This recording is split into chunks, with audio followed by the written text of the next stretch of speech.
ਅੱਜ ਕੁਰੂਖੇਤਰ डेरा कार सेवा विच साडी core committee की अहम मीटिंग बुलाई गई सी। उहदा अज का एजेंडा मेन है वो है साडा हरियाणा सिख गुरुद्वारा मैनेजमेंट कमेटी के इलैक्शन करवाउण दा, क्योंकि पिछले दिनी असीं सीएम साहब सैनी साहब नूं मिले सां, सिख डेपूटेशन लैके सारे हरियाणे दे कि साडे इलैक्शन करवाए जाण। उस टाइम उन्होंने वायदा किया सी कि असीं छेती ही तुहाडीआं वोटां घट बणीआं ने, वोटां ज़्यादियां बनवा के ते इलैक्शन कमीशन नूं कह के असीं तुहाडा इलैक्शन करवा देंगे। पर तुरंत उस दे विच ही विधान सभा का इलैक्शन आ गया, तो जिस करके साडा इलैक्शन जिहड़ा है सरकार ने अपना इलैक्शन जरूरी समझते हुए हरियाणा गुरुद्वारा प्रबंधक कमेटी के इलैक्शन वाल विचार नहीं किया। अज असी इसे करके इकत्तर हुए हाँ कि दोबारा सरकार फिर बीजेपी की बन गई है, सीएम साहब सैनी साहब फिर दोबारा बन गए ने, तो साडे वास्ते बड़ी चंगी गल है कि जेडे सीएम साहब ने साडे नाल वायदा किया इलैक्शन करवाउण दा, वोटां बनवाउण दा, उन्हां नूं दोबारा उन्हां दी पार्टी ने अपना नेता चुन के सीएम बना दिता है। तो साडे वास्ते चंगा है भी उन्हें ही वायदा किया सी, वही दोबारा सीएम बन गए। तो हुण सानूं उम्मीद है सैनी साहब तो भी अपने वायदे नूं पूरा करते हुए, अपने वायदे नूं निभांदे हुए साडा इलैक्शन छेती तो छेती करवाउणगे। उहदे वास्ते असां फैसला किया है कि एक लैटर सीएम साहब के नाम पर लिखिया जाए, जिहदे विच मंग की जाए कि तुसीं अपने वायदे के अनुसार जिहड़ा चंडीगढ़ वायदा किया सी, उस वायदे के अनुसार साड़ियाँ वोटां भी ज़्यादा तो ज़्यादा बनवाओ, तो सरकार द्वारा ही साड़ियाँ वोटां बनाईयां जान, अपने आप कॉमनेटी वोटां बनाने वास्ते समक्ष नहीं है। भावें खर्चा गुरु घरां दे विचों लाया जाए, रिटायर पटवारी लाए जान, रिटायर मास्टर लाए जान, वो प्रोवाइड करवाए जान, प्रोवाइड करवा के ते हर घर दे विच जाके साड़ियाँ हरियाणा के सिखां दीआं वोटां बनाईयां जान हरियाणा कमेटी वास्ते। दूजी मंग ये वे कि 1 नवंबर नूं हरियाणा बनिया सी, ते असां 1 तरीक नूं समागम कराल करके उत्थे अनाउंसमेंट की सी कि जिहड़ी भी सरकार बनेगी असीं उस सरकार दे कोल जाके मंग करांगे कि 1 नवंबर नूं साडे हरियाणा गुरुद्वारा प्रबंधक कमेटी के इलैक्शन डिकलेयर किए जान। अज असीं उस दे वास्ते इकट्ठे हुए हाँ जिथे ये फैसला होया है कि सीएम सैनी साहब नूं लैटर लिखिया जाए मुख्यमंत्री नूं इलैक्शन वास्ते, पर उहदे नाल नाल उन्हां कोल टाइम लैके ते एक डेपूटेशन हरियाणे के सिखां दा अपनियां वोटां करवाउण वास्ते सीएम साहब कोलों छेती तो छेती उन्हां नूं मिलण दी कोशिश भी की जाए। वो हुण कदों टाइम दिंदे ने ये भी अज ही असीं प्रतिक्रिया शुरू कर दी है, लैटर वाली भी ते उन्हां कोलों टाइम मंगण दी। हुण जदों सीएम साहब टाइम देणगे ते उन्हां नाल बैठ के विचार करांगे कि साडे जिहड़े तुहां वायदा कीता सी इलैक्शन कमीशन नूं कह के साडीआं चुनावां छेती छेती करवाईआं जाण, क्योंकि ये जिहड़ी दोबारा कमेटी 18 महीनों की बनाई गई है, कानूनी तौर पर ये बहुत वड्डियां अड़चनां ने, क्योंकि पहली कमेटी का टाइम 21 मई नूं खत्म हो जाना सी, पर सरकार नूं चाहिदा सी कि जदों 18 महीने की 21 मई नूं टाइम खत्म हो गया है तो 20 मई नूं या 21 मई नूं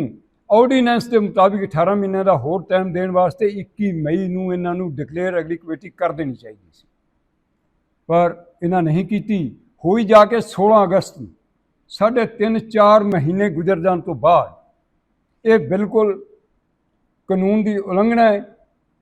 कि 4 महीने ना लेट क्यों किया, कि जिहड़ा प्रबंध सी पिछली कमेटी भंग कर दी गई 21 मई नूं, 4 महीने का 3.5 महीने का गैप पाने का कारण की सी, सरकार की सोचती सी। सरकार उन्होंने अपनी आप उन्होंने कमेटी गठित करनी सी, आप ही उन्होंने गवर्नर साहब को 18 महीने का ऑर्डीनेंस जारी करवाया सी, तो फिर गवर्नर के ऑर्डीनेंस के मुताबिक 21 मई नूं दोबारा नवीं कमेटी जिहड़ी 3.5 ਮਹੀਨੇ ਬਾਅਦ ਡਿਕਲੇਅਰ ਹੋਈ ਹੈ। ਇਹ 21 ਮਈ ਨੂੰ ਹੋ ਜਾਣੀ ਚਾਹੀਦੀ ਸੀ, ਤਾਂ ਕਿ ਰੂਟੀਨ ਕਾਨੂੰਨੀ ਤੌਰ ਤੇ ਇਹ ਪ੍ਰਤੀਕਿਰਿਆ ਅਗਲੀ ਕਮੇਟੀ ਸੰਭਾਲਦੀ ਰਹੀ। ਹੁਣ ਉਹ ਤਿੰਨਾਂ ਕਮੇਟੀਆਂ ਦਾ ਜਿਹੜਾ ਗੈਪ ਪੈ ਗਿਆ,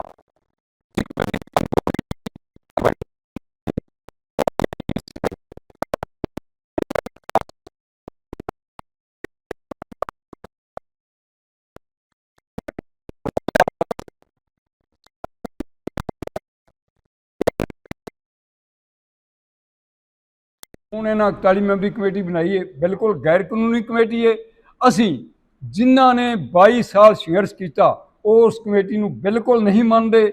ਤੇ ਮੁੱਖ ਮੰਤਰੀ ਅੱਗੇ ਅਪੀਲ ਕਰਦੇ ਹਾਂ ਕਿ ਹਰਿਆਣੇ ਦੇ ਸਿੱਖਾਂ ਦੀਆਂ ਭਾਵਨਾ ਨੂੰ ਵੇਖਦੇ ਹੋਏ ਸਾਡਾ 1 ਨਵੰਬਰ ਨੂੰ ਹਰਿਆਣਾ ਗੁਰਦੁਆਰਾ ਮੈਨੇਜਮੈਂਟ ਕਮੇਟੀ ਦਾ ਇਲੈਕਸ਼ਨ ਡਿਕਲੇਅਰ ਕੀਤਾ ਜਾਏ। ਜੇ ਮੁੱਖ ਮੰਤਰੀ ਜਾਂ ਸਰਕਾਰ ਸਾਡੀ ਇਸ ਗੱਲ ਤੇ ਅਮਲ ਨਹੀਂ ਕਰਦੀ, ਪਹਿਲਾਂ ਸੈਣੀ ਸਾਹਿਬ ਨੂੰ ਮਿਲਾਂਗੇ, ਫਿਰ ਜਿੰਨੇ ਮੰਤਰੀ ਬਣੇ ਨੇ ਕੈਬਨਿਟ ਦੇ ਉਹਨਾਂ ਨੂੰ ਵੀ ਜਾ ਕੇ ਮਿਲਾਂਗੇ, ਉਹਨਾਂ ਨੂੰ ਵੀ ਮੰਗ ਪੱਤਰ ਦਿਆਂਗੇ, ਸੈਣੀ ਸਾਹਿਬ ਨੂੰ ਦਿਆਂਗੇ, ਸਾਰੇ ਮੰਤਰੀਆਂ ਨੂੰ ਦਿਆਂਗੇ। ਉਸ ਤੋਂ ਬਾਅਦ ਜਿੰਨੇ ਐਮਐਲਏ ਨੇ ਬੀਜੇਪੀ ਸਰਕਾਰ ਦੇ ਬਣੇ ਨੇ ਉਹਨਾਂ ਨੂੰ ਵੀ ਦਿਆਂਗੇ। ਉਹਦੇ ਨਾਲ ਨਾਲ ਅਸਾਂ ਫੈਸਲਾ ਕੀਤਾ ਹੈ ਕਿ ਜਿਹੜਾ ਵੀ ਆਪੋਜੀਸ਼ਨ ਦਾ ਲੀਡਰ ਬਣੇਗਾ ਉਹਨੂੰ ਵੀ ਜਾ ਕੇ ਆਪਾਂ ਮੰਗ ਪੱਤਰ ਦਿਆਂਗੇ ਕਿ ਸਾਡੀ ਇਲੈਕਸ਼ਨ ਕਰਵਾਉਣ ਦੀ, ਹਰਿਆਣਾ ਕਮੇਟੀ ਦੇ ਇਲੈਕਸ਼ਨ ਕਰਵਾਉਣ ਦੀ ਜਿਹੜੀ ਡਿਮਾਂਡ ਹੈ ਉਹ ਵਿਧਾਨ ਸਭਾ ਦੇ ਵਿੱਚ ਚੁੱਕੀ ਜਾਏ। ਅਸੀਂ ਆਪਣੇ ਵੱਲੋਂ ਪੂਰੀ ਕੋਸ਼ਿਸ਼ ਕਰ ਰਹੇ ਹਾਂ। ਇਸ ਕਰਕੇ ਆਪਣੀ ਸ਼੍ਰੋਮਣੀ ਪੰਥਕ ਅਕਾਲੀ ਦਲ ਜੋ ਹਾਂ ਪਾਰਟੀ ਖੜੀ ਕੀਤੀ ਹੈ, ਜਿਹਦੇ ਆਧਾਰ ਤੇ, ਜਿਹਦੇ ਨਾਂ ਤੇ ਆਪਾਂ ਇਲੈਕਸ਼ਨ ਲੜਨਾ ਹੈ, ਜਿਹਦਾ ਸਾਨੂੰ ਚੋਣ ਨਿਸ਼ਾਨ ਇਲੈਕਸ਼ਨ ਕਮਿਸ਼ਨ ਵੱਲੋਂ ਅਲਾਟ ਹੋ ਚੁੱਕਾ ਹੈ, ਉਸ ਪਾਰਟੀ ਨੂੰ ਸੰਗਠਿਤ ਕਰਨ ਵਾਸਤੇ, ਮਜ਼ਬੂਤ ਕਰਨ ਵਾਸਤੇ ਅਸੀਂ ਹਰ ਜ਼ਿਲ੍ਹੇ ਦੇ ਵਿੱਚ ਜਾ ਕੇ ਜ਼ਿਲ੍ਹੇ ਦੇ ਪ੍ਰਧਾਨ ਵੀ ਬਣਾਵਾਂਗੇ, ਬਲਾਕਾਂ ਦੇ ਪ੍ਰਧਾਨ ਵੀ ਬਣਾਏ ਜਾਣਗੇ ਪਾਰਟੀ ਦੇ, ਅਤੇ ਸਾਡੇ 41 ਹਲਕੇ ਨੇ, 41 ਹਲਕਿਆਂ ਦੇ ਇੰਚਾਰਜ ਵੀ ਅਸੀਂ 41 ਬਣਾਵਾਂਗੇ, ਤਾਂ ਕਿ ਪਾਰਟੀ ਨੂੰ ਹਰ ਡਿਸਟ੍ਰਿਕਟ ਜਿਹੜਾ ਹੈ ਉਹ ਬਲਾਕ ਤੱਕ ਪਹੁੰਚੇ ਤੇ ਬਲਾਕ ਜਿਹੜਾ ਹੈ ਉਹ ਆਪਣੇ ਹਲਕੇ ਤੱਕ ਪਹੁੰਚੇ। 41 ਮੈਂਬਰ ਜਿਹੜੇ ਸਾਡੇ ਚੁਣੇ ਜਾਣੇ ਨੇ ਉਹਨਾਂ ਦੇ ਇੰਚਾਰਜ ਵੀ ਲਾਉਣ ਵਾਸਤੇ, ਇਸ ਕੰਮ ਨੂੰ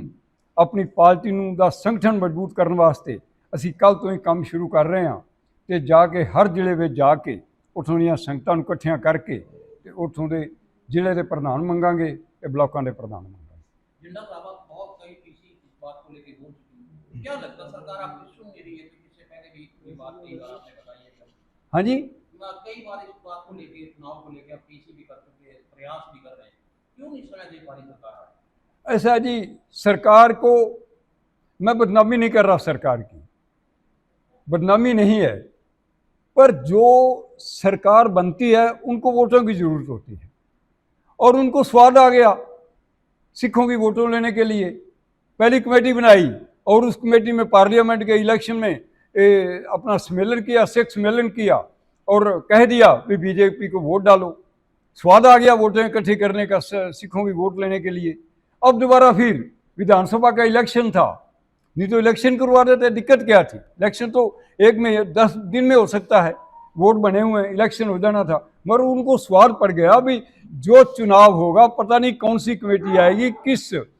सोच के लोग आएंगे, हमारे साथ चलेंगे या नहीं चलेंगे, हमारी बीजेपी की पार्टी को समर्थन करेंगे या नहीं करेंगे, वो तो पब्लिक के हाथ में जाएगा ना, पब्लिक ने चुनी है कमेटी। तो उन्होंने ये सोचा भी अपनी ही 3.5 महीने बाद में बनाने का उन्होंने रेड़का पड़ा रहा भी कमेटी का इलेक्शन करवाया जाए, जो मैं पहले बोल चुका हूँ भी क्यों 3.5 महीने का, और उसमें टसमसत होती रही भी या कमेटी दोबारा गठित की जाए क्या इलेक्शन करवाए जाए। उन्होंने फिर सोच विचार करके जब इलेक्शन डिक्लेयर का इन्होंने फाइनल हो गया भी इलेक्शन हम जल्दी करवा रहे हैं, तो 16 अगस्त को इन्होंने नई कमेटी गठित कर दी और गठित करके और उनका भी स्वाद कर लिया। अब ये हमारे जो प्रधान है और सारे मेंबर हैं उन्होंने शरेआम मीटिंगें बुलाई, हर हल्के में मीटिंगें बुलाई, चाहे रतिया हो, चाहे संध हो, चाहे पानीपत हो, चाहे करनाल हो, हर जगह उनकी मीटिंगें हुई और उन्होंने सपोर्ट किया भी बीजेपी की सरकार लाओ और बीजेपी वोटों डालो। फिर उनको फायदा हो गया। अब आपको पता है कोई हवा एक तरफ थी मगर एकदम ही उलटफेर हो गया। इसलिए ये बीजेपी वाले इस करके नहीं करवाना चाहते कि कमेटी जो है हमारी गुलाम बन के रहे, हरियाणा कमेटी, हम उनसे वोटों का फायदा लेते रहें। हम कहते हैं भी अब तो पार्लियामेंट के इलेक्शन भी हो गए, विधानसभा के भी इलेक्शन हो गए, शिरोमणि का गुरुद्वारा प्रबंधक कमेटी अमृतसर के भी कभी अकाली दल बादल ने इलेक्शन नहीं हुए, जितनी बार भी इलेक्शन हुए वो भी कोर्ट में, सुप्रीम कोर्ट या हाई कोर्ट में जाके उन्होंने इलेक्शन करवाया। अब वही पोजीशन हमारे आगे खड़ी हो गई है और संघ ये चाहती है कि हम अपने चुन के नुमाइंदे भेजें और जो गुरु घरां का प्रबंध है वो सरकार ना करे, सरकारी तंत्र ना करे, सरकार के आदमी ना करन, बाकी चुनी हुए संगत के लोग करन, ताकि गुरुद्वारे जो हैं वो हमारे आज़ाद रह सकें। हमने एक लहर चलानी है, हरियाणा गुरुद्वारा आज़ाद कराओ लहर, उसका नाम हमने देना है हरियाणा गुरुद्वारा आज़ाद कराओ लहर। और उस लहर के तहत हम जाके डिस्ट्रिक्ट प्रधान बनाएंगे, हलकों के प्रधान बनाएंगे, ब्लॉकों के प्रधान बनाएंगे और हर गांव में जाके, शहर जाके इसका प्रचार करेंगे और एक ऐसा बड़ा एजिटेशन कर देंगे 1 तारीख के बाद कि सरकार को संभालना मुश्किल हो जाएगा। हम आज भी सरकार से निवेदन करते हैं कि हमारे सिखों की गुरुद्वारा प्रबंधक कमेटी अलग बन चुकी है, बार बार इनको गुलाम ना बनाओ, हम सिखों को आज़ाद करो, हमारे गुरु घर आज़ाद करो, सरकार के तंत्र में गुरुद्वारे नहीं रहने चाहिए। ये सिख धर्म के गुरुद्वारे हैं और सिख धर्म की संगत के गुरुद्वारे हैं और संगत द्वारा चुनी हुई कमेटी ही गुरु घरों का प्रबंध करे। सरकार तो कहती है डीसी साहब के सामने इलेक्शन हुए थे, डीसी ऑफिस में हुए थे, सरकारी तंत्र की देख में हुए, उसके बाद उसको आप नकार तो सारे नहीं, हम उनको कहाँ निकाल रहे हैं, वो तो सरकारी, वो कुछ संगत की चुनी हुई कमेटी थोड़ा है, वो तो सरकार ने नॉमिनेटेड किए हुए है ना। हम के नॉमिनेट पहले 18 महीने होनी थी, वो कर दी, उसके बाद दोबारा क्यों नॉमिनेटेड की गई? वो तो नॉमिनेटेड कमेटी है, नॉमिनेटेड कमेटी उनकी है, जिसको इशारा करेंगे वो डीसी बना देगा, उसको प्रधान बना देगा, चाहे प्रधान ए को बनाए, चाहे बी को बनाए, चाहे गधे को बनाए, चाहे घोड़े को बनाए, वो तो उनके ही प्रधान है और उनकी कमेटी है। हम तो चाहते हैं कि इलेक्टेड होकर संगत द्वारा कमेटी चुने और उसका डेमोक्रेसी तरीके नाल राजतंत्र नहीं बल्कि प्रजातंत्र तरीके से हमारी गुरुद्वारा प्रबंधक कमेटी चले और गुरुद्वारे आज़ाद होकर सिख संगत द्वारा चुने हुए कमेटी के मेंबर हैं वो गुरुघरों का प्रबंध करें।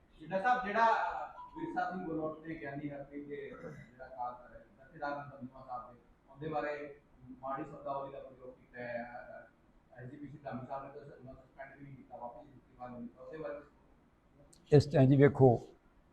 असी उस लेवल के तो लीडर है नहीं, बाकी किसी जथेदार विरुद्ध ਜਾਂ किसी लीडर पंजाब के विरुद्ध वो मैं समझना वा कि उन्होंने आपसी लड़ाई है। हुण अकाली दल बादल का अपना की नाम से अपना, हाँ, विरसा सिंह वलटोया, वो इल्ज़ाम ला रहा है कि हरप्रीत जो है वो बीजेपी के हाथों में खेल रहा है और उसने प्रूफ भी दिए, अमित शाह के साथ उसकी मीटिंगें हुई और हम भुगतभोगी हैं। हम कैसे ना माने जब हमने, आपको पता है, जब हमारी कमेटी नहीं बन रही थी, सरकार नहीं बना रही थी, तो हमने एक लिस्ट जारी की थी अपनी तरफ से, संघर्षशील जिन्होंने 22 साल संघर्ष किया, हमने वो कमेटी को गठित किया और कमेटी को नाम हमने अकाल तख्त भेजे और इसी हरप्रीत जथेदार ने हमें कहा था कि हम अकाल तख्त की मोहर लगाएंगे आपकी कमेटी के ऊपर। मगर जब ये बीजेपी के पास बात पहुंची, बीजेपी ने उसको रोक दिया कि आप कौन होते हैं अकाल तख्त वाले मोहर लगाने के लिए, कमेटी तो हमारी सरकार है, हम सरकार कमेटी बनाएगी, आप कमेटी में इंटरफेयर मत करो। और उन्होंने अकाल तख्त पर कमेटी को रोकने के लिए हरप्रीत को यूज किया, इस जथेदार को। और जथेदार जो है मेरे हिसाब से इसमें कोई दो राय नहीं, वो बीजेपी का एजेंट है, बीजेपी का आदमी है और वो डर के मारे जो उसने बयानबाजी की है, उसको पता था कि मेरी पोल खुल चुकी है, मैं बीजेपी का एक गुलाम बन चुका हूँ, बीजेपी के कहने से मैं काम करता हूँ और मुझे अब जथेदार से छुट्टी करवा देगा श्रोमणी गुरुद्वारा प्रबंधक कमेटी। वो पहले ही अपना दाव खेल गया और पहले ही खुद कह दिया भी यदि हटाएंगे तो मेरी बेइज्जती होगी, मैं खुद इस्तीफा दे देता हूँ। और इस्तीफा